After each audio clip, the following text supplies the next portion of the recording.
Her wheels hit the runway like a ghost's footstep. Silent. Perfect. Too perfect.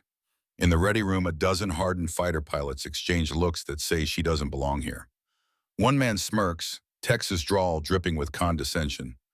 Fresh meat from the academy. Here to teach us old dogs some new tricks? The laughter stings, but Sarah Chen keeps her voice even. Just here to do my job, sir. What they don't see is the secret she's already carrying.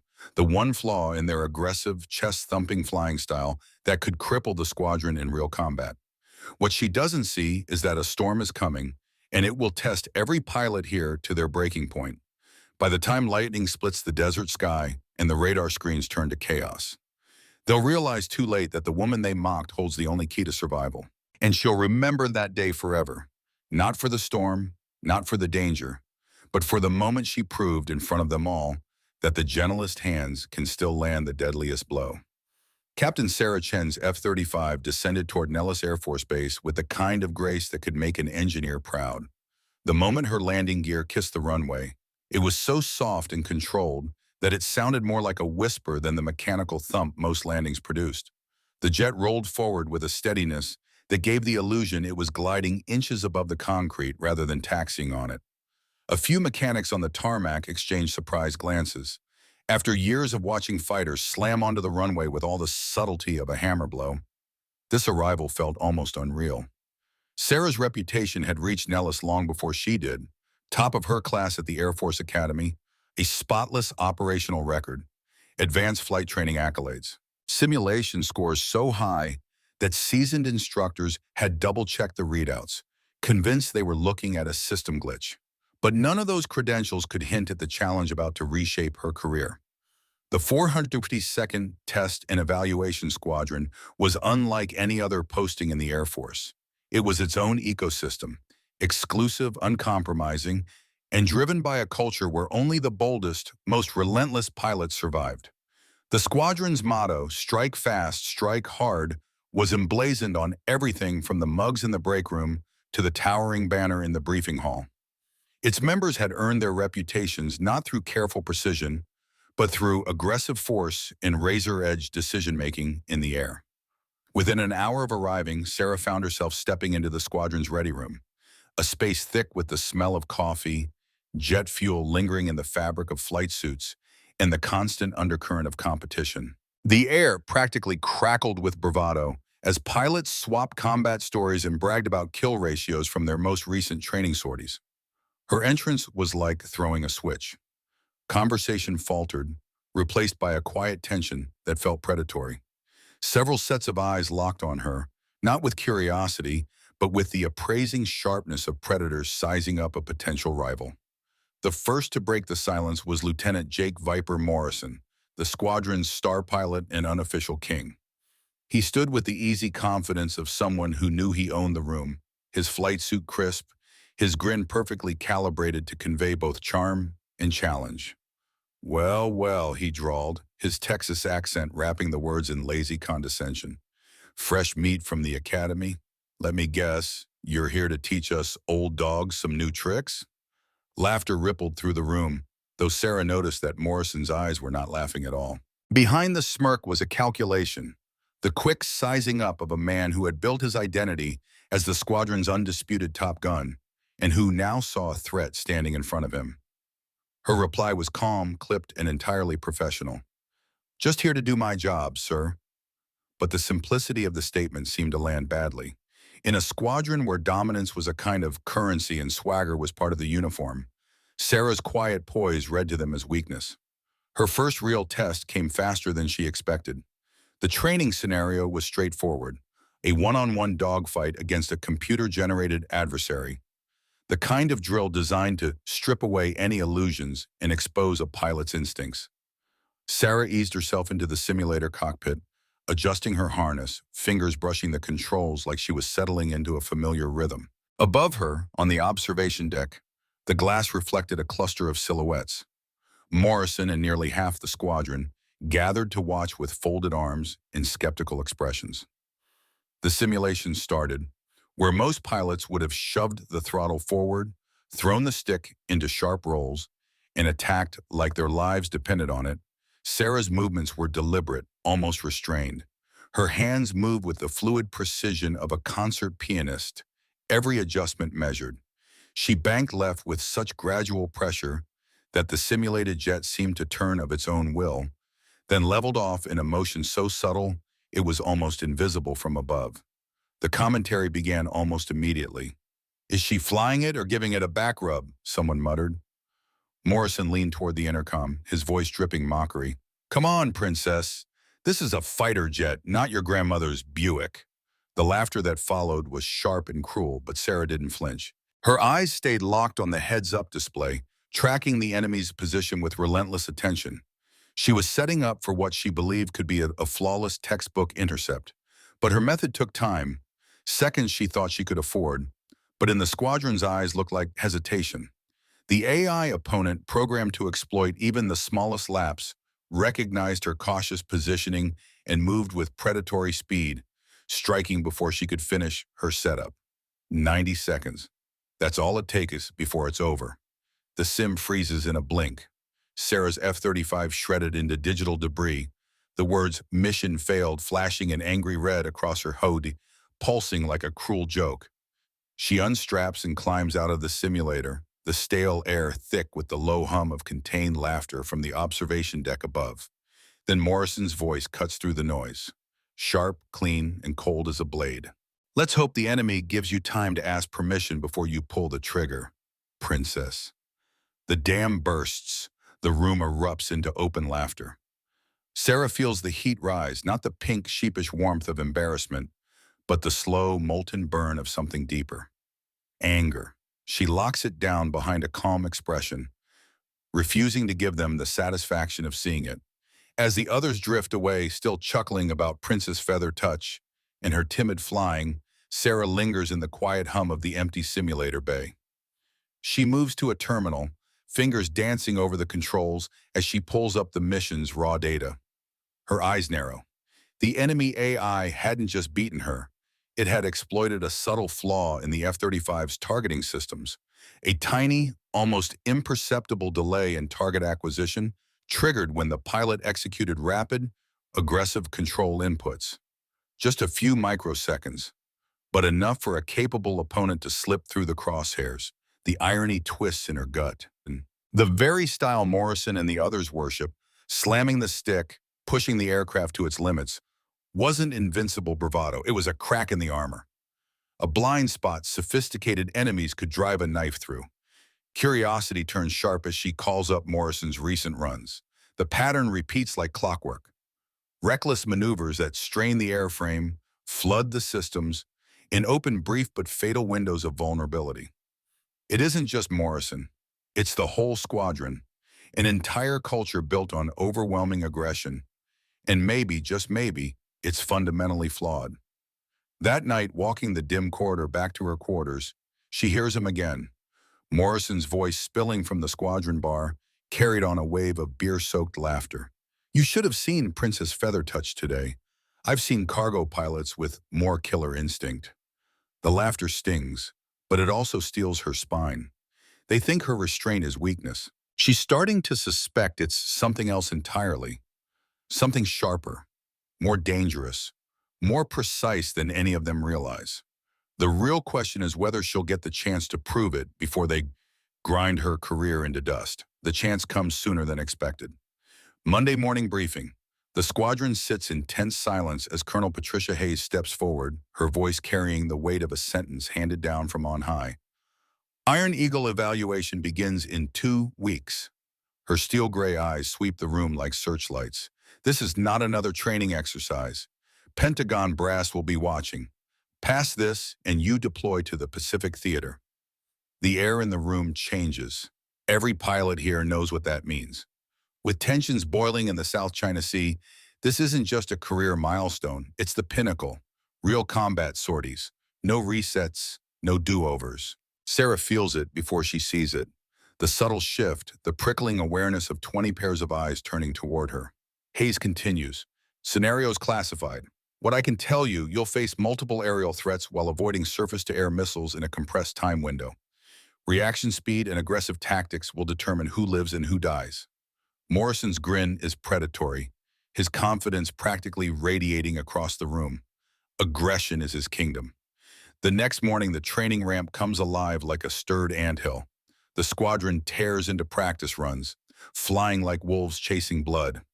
Morrison leads the charge, his F-35 screaming through mock dogfights, cutting corners like they don't exist. His first run clocks in at 4 minutes, 37 seconds. A new squadron record. His supporters cheer like he's already won. Sarah's slot comes last. The observation deck fills, some to watch, others just to be entertained. She slides into the cockpit, breath slow, hands steady, each input to the controls deliberate, almost conversational. She doesn't fight the jet, she works with it. 7 minutes, 12 seconds, dead last. Jesus Christ, Chun. Morrison's voice crackles over comms as she taxis in. My grandmother could fly faster, and she's been dead 10 years. The ground crew's laughter filters through even with her helmet on. The next morning she opens her locker. Draped across the door is a silk scarf, handwritten note pinned to it. The package sat in her hands like a joke no one had the guts to tell out loud. Soft, baby pink fabric spilled between her fingers, chosen without a doubt for maximum humiliation. Around her, the squadron's usual chatter faltered into half-hidden whispers, a chorus of muffled snickers that pretended to be nothing at all. Sarah could feel the heat of their eyes on her as Captain Lisa Razor Rodriguez stepped forward. Rodriguez was one of the few other women in the squadron, but whatever sympathy she carried came wrapped in an edge sharp enough to cut. Look, Chan, Rodriguez began, her voice almost passing for concern, maybe think about putting in for a transfer. Transport pilots are always in demand, and I'm not going anywhere. Sarah's voice came out level, but inside her chest the fury was coiling tighter and tighter, each word feeding the knot. Rodriguez's shrug was slow and final. Your funeral, but when you wash out of Iron Eagle, don't say we didn't warn you. The weeks that followed turned into a slow grind of ridicule. Her call sign placard vanished from her locker one morning, replaced by one that read, Princess Feather Touch in glittery letters. The next day, her flight suit disappeared entirely, swapped for a plastic child's pilot costume with cartoon wings. Briefings became theater. Whenever she spoke, pilots would mimic her flying, hands floating in slow, exaggerated arcs, as if they were afraid their imaginary aircraft might bruise. The laughter always came quiet, but it hit hard enough to leave marks. But while their attention was locked on making her a joke, Sarah was watching something else, something none of them seemed to notice. During her third practice run, she was grounded for evaluation and had a clear view of Morrison's F-35 slicing through the sky. He threw the jet into his signature, teeth-rattling maneuvers, the kind that made spectators lean forward. But Sarah's eyes caught something in the motion, tiny flutters in the control surfaces during his hardest turns, followed by a faint, wrong kind of vibration. It wasn't normal. When she mentioned it to the maintenance chief, he waved it off with barely a glance. Morrison's bird is fine.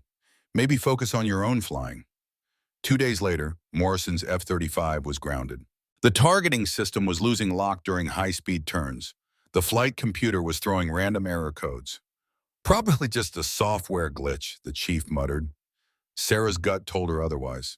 By the end of the week, 3 more F-35s were parked and waiting for repairs, each flown by the squadron's most aggressive stick jockeys.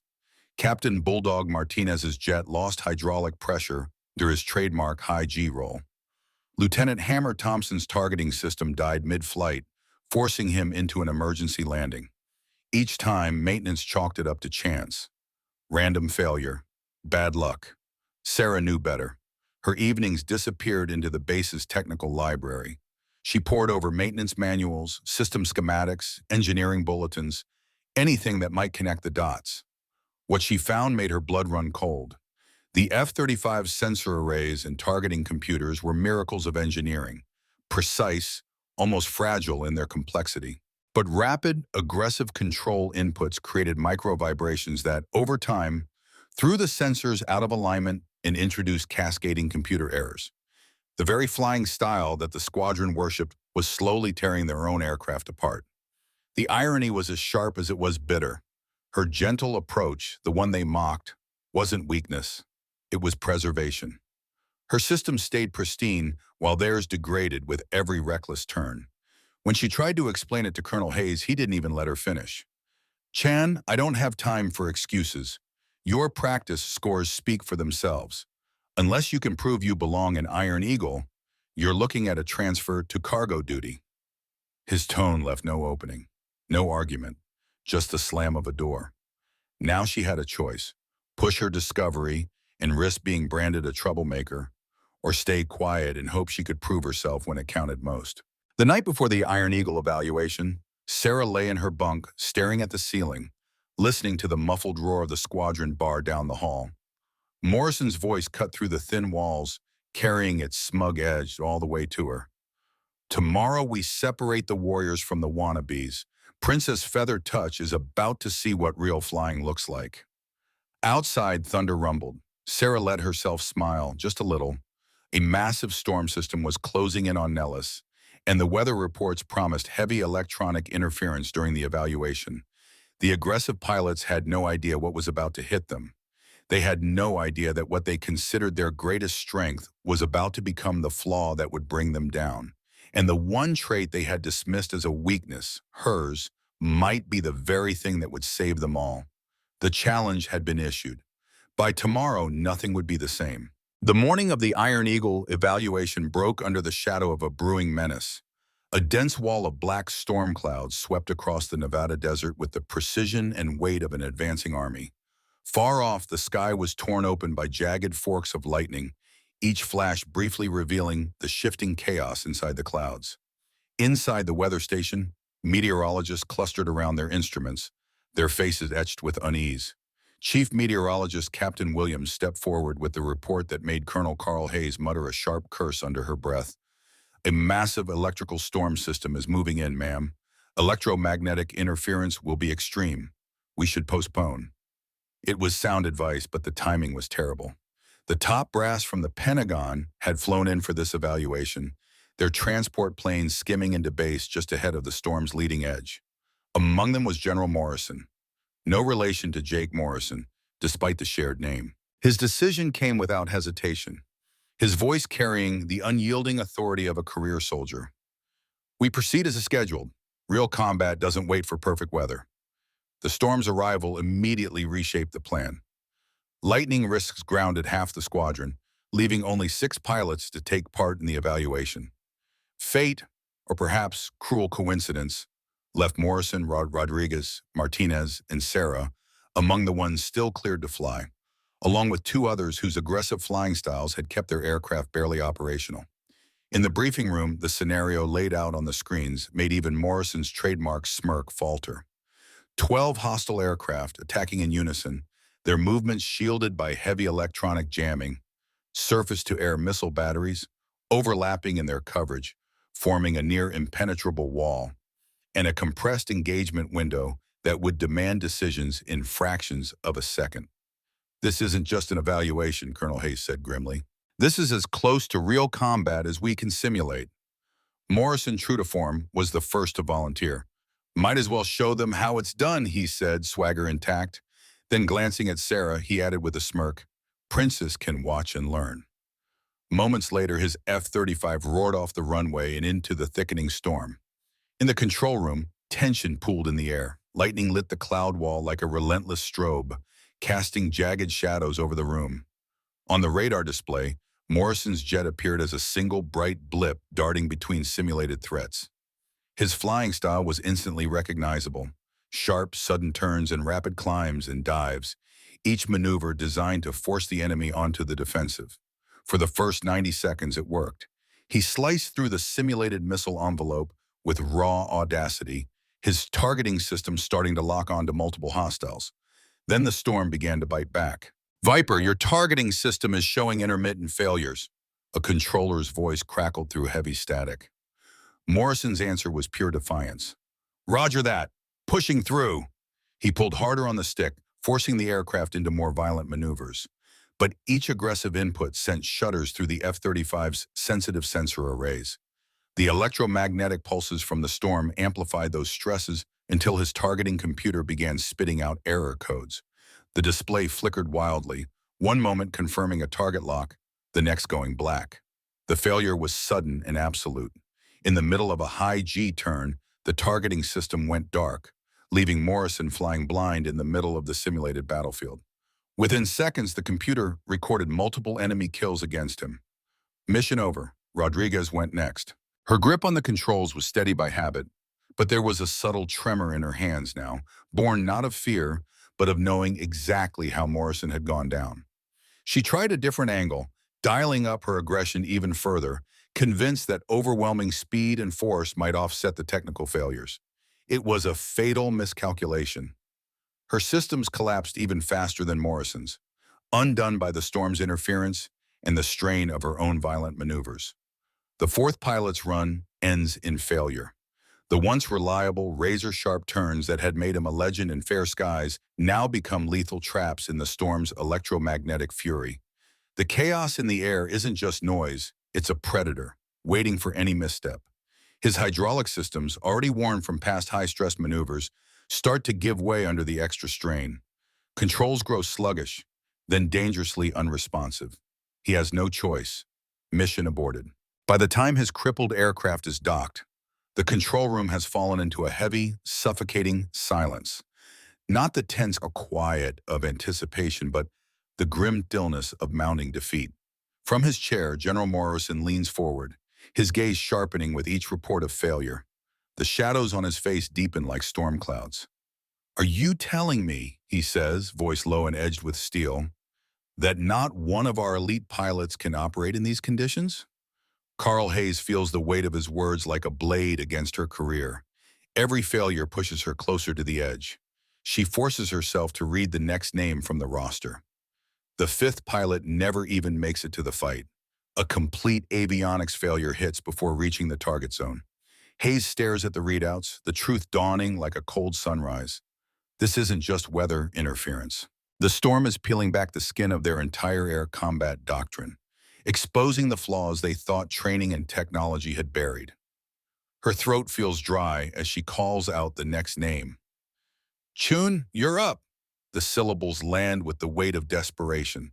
Across the control room, the gathered officers exchange skeptical glances. They've seen Chun, Sarah, before, and they've mocked her before. The slow, deliberate way she moves, the refusal to rush, the quiet manner that has made her a punchline. Through the observation windows, they watch her walk to her F-35, every step measured as if the chaos around her doesn't exist. Outside, the storm reaches its violent crescendo. Lightning tears the sky apart in blinding strokes, making the tarmac shine like it's been lit by stadium lights.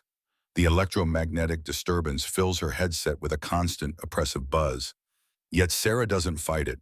She doesn't tense up, doesn't force her will onto the controls. She accepts the storm as if listening to it. Her pre-flight checks are as methodical and unhurried as they would be on a calm morning. From the observation deck, Morrison mutters to himself, eyes narrowing. The princess is about to learn what real pressure feels like. His earlier frustration is gone, replaced by a dark eagerness to see her fail. But the moment her jet lifts into the storm, something shifts. Her hands rest lightly on the controls, guiding instead of commanding. The same delicate touch that had drawn ridicule from her squadron now becomes her greatest weapon. Where aggressive maneuvers would have flooded sensors with useless noise, her feather-light corrections let the targeting systems breathe, filtering the chaos with surgical precision. On the control room's screens, her F-35 doesn't charge through threats. It flows around them. The jet's movement is less a battle and more a dance, balletic grace in a sky of violence. Then the impossible happens. Her targeting system begins registering multiple locks, simultaneous, stable, unwavering. The comms crackle. Feather Touch has multiple targets acquired. Her voice is calm, unhurried. The call sign they once mocked now carrying quiet pride. Morrison leans forward, his eyes fixed on the display. "How many?" The controller's answer is almost a whisper. "Sir, she's got them all." Every eye in the ballroom turns to the main display. 12 red markers, enemy aircraft, glow on the map. In their midst, Sarah's blue icon moves like a phantom. The storm outside slams against the base, lightning flooding the observation windows in stark white flashes. But inside her cockpit, Sarah exists in another space entirely, a fragile pocket of clarity carved out of chaos, where machine and pilot seem fused into one seamless will. Feather touch, confirm target count. The controller's voice trembles with disbelief. Sarah's reply cuts through the static like steel. Control, I have visual and electronic confirmation on 12 hostile aircraft. Request permission to engage. Morrison shoots to his feet, his weathered face pressed close to the glass. 12? His voice is almost incredulous. In this interference? He swung toward Colonel Hayes, suspicion cutting sharply through his voice. Is something wrong with her systems? This isn't possible. No pilot has ever pulled off 12 simultaneous locks under these conditions. But the raw data streaming across the monitors told a different story. The telemetry didn't lie. Sarah's F-35 wasn't just performing well, it was behaving like a flawless instrument in the hands of a master. Its sensors sliced cleanly through the electromagnetic storm, reading the chaos not as interference but as a patterned symphony. The turbulence that had crippled the equipment of her squadron mates seemed almost to bend in her favor, cloaking her approach from the simulated enemy radar that pulsed as a single red dot on her cockpit display. She felt the aircraft as though it were an extension of her own body, answering her every thought before she consciously formed it. Years of enduring jokes about her feather-light flying style had forged something most pilots never achieved, an almost telepathic bond between human and machine. She didn't push the F-35 systems into submission. She coaxed them, conducted them, guiding every function as if she were leading a perfectly tuned orchestra. Every input she made was so faint, so measured, that the jet's computers read them not as deliberate, aggressive commands, but as the natural hum of the aircraft's own systems. The targeting display bloomed before her eyes with an elegance that took her breath away. 12 precise firing solutions, each one locked onto an enemy aircraft with mathematical perfection. What happened next would be studied, dissected, and replayed in training rooms for generations. Engaging all targets, Sarah said, her voice carrying the unshakable calm of someone who already knew the outcome. The controller snapped his stopwatch into motion as her finger drifted toward the weapon's release. Every officer in the room braced for the frenzied roar of a conventional dogfight.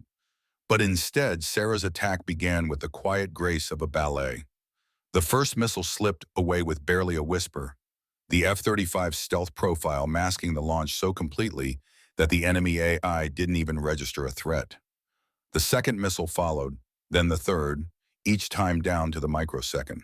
Her minute, measured control inputs kept the targeting solutions locked, even as she wove the aircraft through three-dimensional space like a predator moving through tall grass. Jesus Christ, Marson breathed from the observation deck.